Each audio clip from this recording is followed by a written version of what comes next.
هذا واحد من الطلاب كانت طفولته جدا عادية، بالنهار دراسة وبالعصر كان يلعب كورة.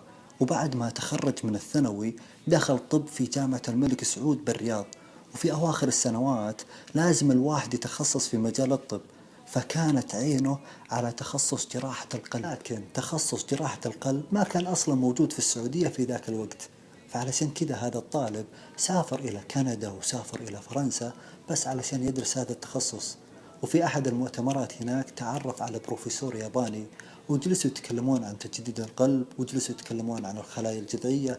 وخصوصا في ذاك الوقت الدكاترة في الجامعة كانوا يقولون للطلاب إن القلب مستحيل يتجدد. فالبروفيسور الياباني هنا أعجب بهذا الطالب وبكمية المعلومات اللي عنده، فقال له ليش ما تروح معي لليابان وتسوي دراسات وابحاث في مجال الخلايا الجذعية، وراح نعطيك رخصة مزاولة الطب عندنا في اليابان.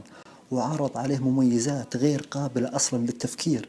فعلشان كذا هذا الطالب وافق. لكن كان فيه مشكلة، في قانون في اليابان يقول لك إن رخصة مزاولة الطب هذه ما نعطيها إلا الياباني بس، فأي واحد يجي من برا اليابان ممنوع نعطيه رخصة مزاولة الطب مهما كان السبب.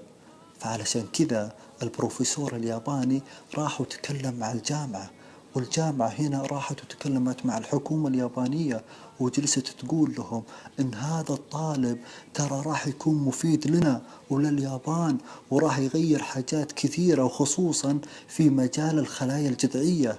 في الأخير الحكومة اليابانية وافقت أنها تعطي هذا الطالب رخصة مزاولة الطب في اليابان. طبعا هذا الطالب كمل دراسته وابحاثه، وفي النهاية أخذ شهادة الدكتوراه في مجال الخلايا الجذعية، فصار عنده فريق عمل متخصص في هذا المجال.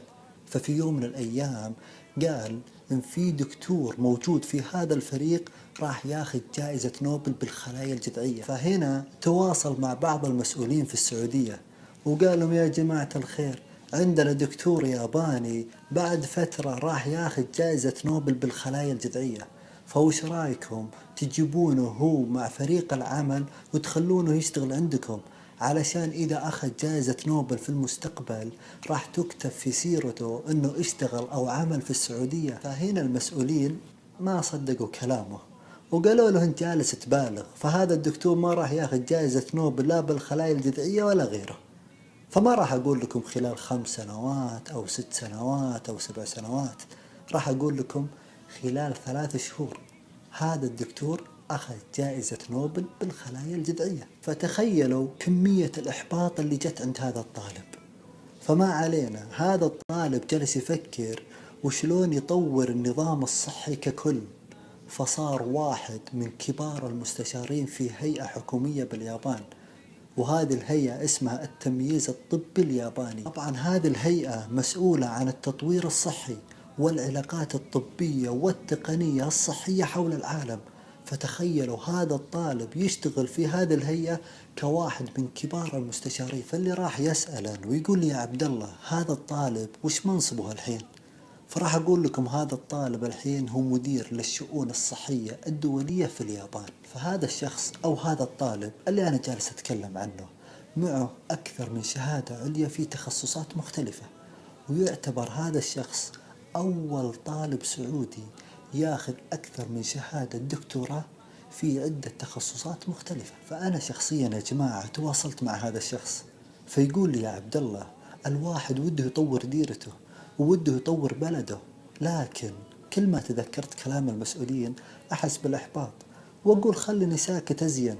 فبعض المسؤولين كانوا يقولون له الحين أنت معك شهادات عليا وأنت مستواك أعلى من مستوانا، وأنت في بلد متطور أكثر من السعودية، فليش ودك تجي للسعودية؟ خلك هناك في اليابان محترم ولك مكانتك. فترى إذا جيت للسعودية ما راح يكون لك صيت مثل الصيت اللي أنت فيها الحين في اليابان. ويقول بعض المسؤولين يا عبد الله يعطيني أعذار غير منطقية ويحسسني أنا إذا جيت للسعودية راح أخذ مكانه أو راح أخذ منصبه، فعشان كده هو يكون خايف وما يبيني أجي للسعودية، ويقول خلك في اليابان أحسن لك. أترك لكم التعليق، في أمان الله. Allah, you are the only one. Your promise is always true. You don't need anyone, but we're all in need of you. And I